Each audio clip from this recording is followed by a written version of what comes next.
Welcome back, everyone, to our series of videos about getting to why, the practical guide to finding your highest purpose in life. I'm with J.B. Symons. Hello. And I am Matt Rouge. Now we're going to talk a little bit about Chapter 10, which is self-esteem. That's right. Which is important in life. Oh, Lord. It's one of the most potentially instructive or destructive elements that we have about it, because it is a subjective view of our worth. And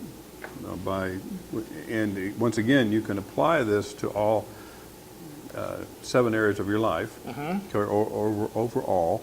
So sometimes what happens, because when we're talking about the 7 areas of life, sometimes we'll spend more time in one of those areas because we have more or higher self-esteem in that specific area. Good point, right. Or we stay away from an area because it needs development, and our sense of worth, okay, I'm going to interchange those words, self-esteem and worth, right, back and forth. And so this is the chapter, even though it's very brief, and there's volumes written on self-esteem. I encourage you to take a look at some of the other books out there on self-esteem. But this is an integral part of the process of getting to why, because once you decide why you want something, your sense of being worthy of it, okay, the self-esteem associated with that has to come along. That's why we've included in the book that as a component of getting to the why. Previously, we talked about the 3-cylinder engine. Okay, each of those areas helps to feed the why, the worthwhileness, and prior to that, we were looking at the ladder of fulfillment, which again brings us up to what we really want in the different areas. And then the question at the top is, do I deserve this? Right. Okay. And so there's a deserving component associated with self-esteem as well.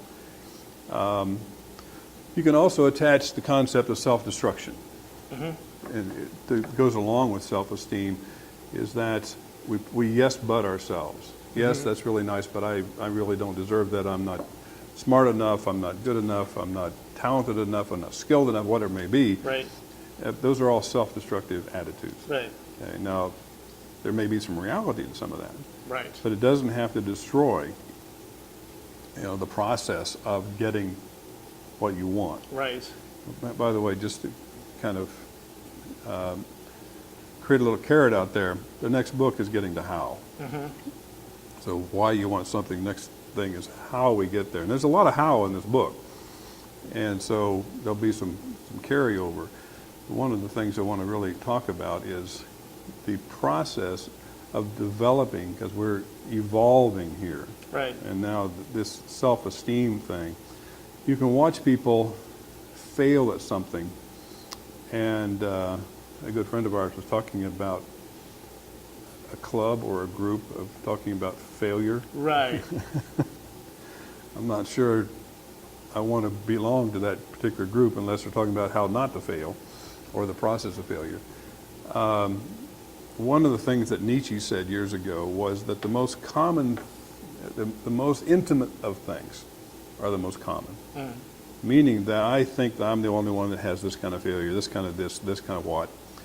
And if we have the chance to share that with someone, invariably someone will say, oh, I thought I was the only one that felt that way, that thought that way. So self-esteem can be generated, or improvement in self-esteem can be generated by just sharing some of your destructive thoughts. Okay. And later on when we talk about goal setting, an imperative in goal setting is never, ever, ever, ever share your goal unless you're sure that that person will support you. Right. Okay. Because sometimes self-esteem is destroyed by well-intentioned or sometimes not well-intentioned friends who walk around with pins ready to put it in your balloon and blow up your self-esteem. And they can also pull the yes but on you as well. Oh, heavens yes. And sometimes those people are called parents. Right. So we also have pathologies of self-esteem, ways that it can go wrong, and one of them would be the self-worshipper.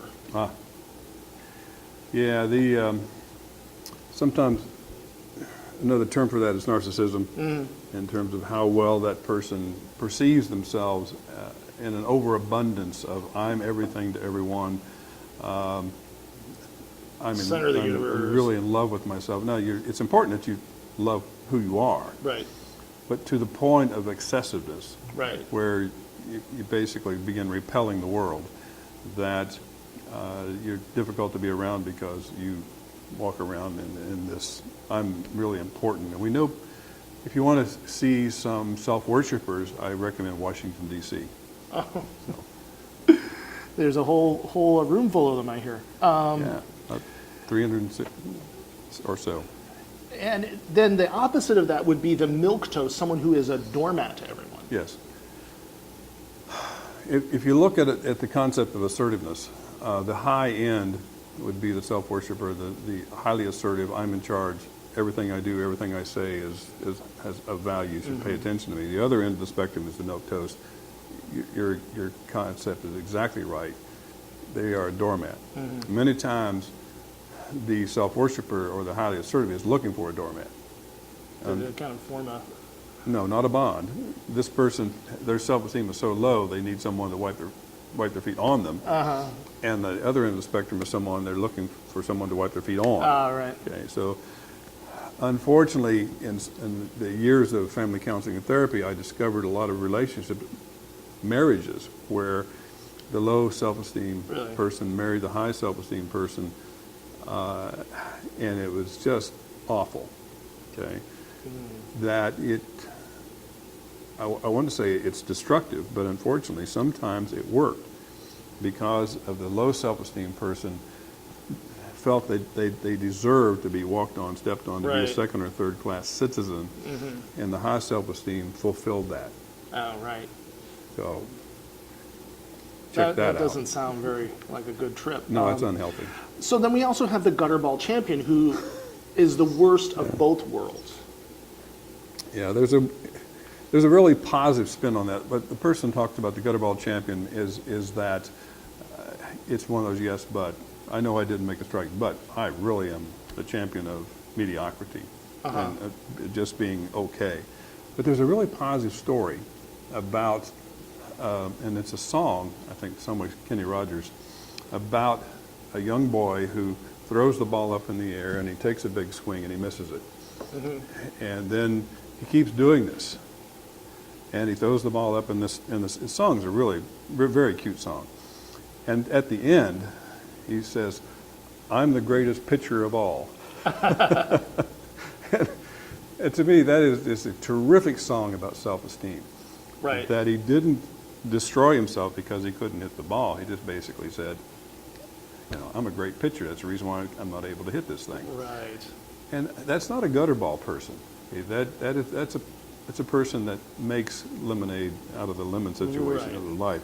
The gutterball person basically feels that I live in the gutter and that's where I'm going to stay. Which is not positive. No.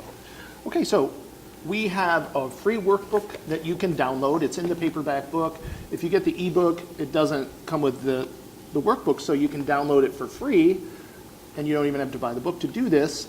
This is the worksheet page for Chapter 10, which is about self-esteem. We're going to go through the areas of life, and it says, as we learned in the chapter, self-esteem often varies in each of our 7 areas of life. You stated at the beginning. In this exercise, please assess and describe your level of self-esteem in each area and your overall self-esteem level. Are you a self-worshiper, milquetoast, or gutterball champion? Is your self-esteem too low, too high, or just about right? And you can go through each area. It really helps to write these things down. Get your thoughts concrete. Put them in print. Yeah, one of the stories in that particular chapter is about the work that I had with a pastor. He actually became a pastor, who was really struggling with that whole process. And so we simply audio taped one of his presentations so he could hear himself. And what he heard was someone who was dripping in self-worshiping. That there were so many eyes. Me, right, and he could have been a potato. He began then learning to back away from some of that self-worship, I'm important. He actually kind of implied, if not said out loud, that once he became a pastor, that the salvation of the world was within a few days, practically. He learned that wasn't true. Right. Okay, so he's still in the pastorate, though, after 100 years now. He learned a couple lessons. He dialed it back from self-worship to a positive sense of self-esteem. Right. Okay, without destroying the neighborhood. Well, that's a good story. Each of the chapters has a story from the life and career of J.B. Symons. I think you'll find them interesting. Thanks for watching this video. Hope it was informative, and we have quite a few more chapters to go, so please stay tuned for those. Absolutely. Thank you.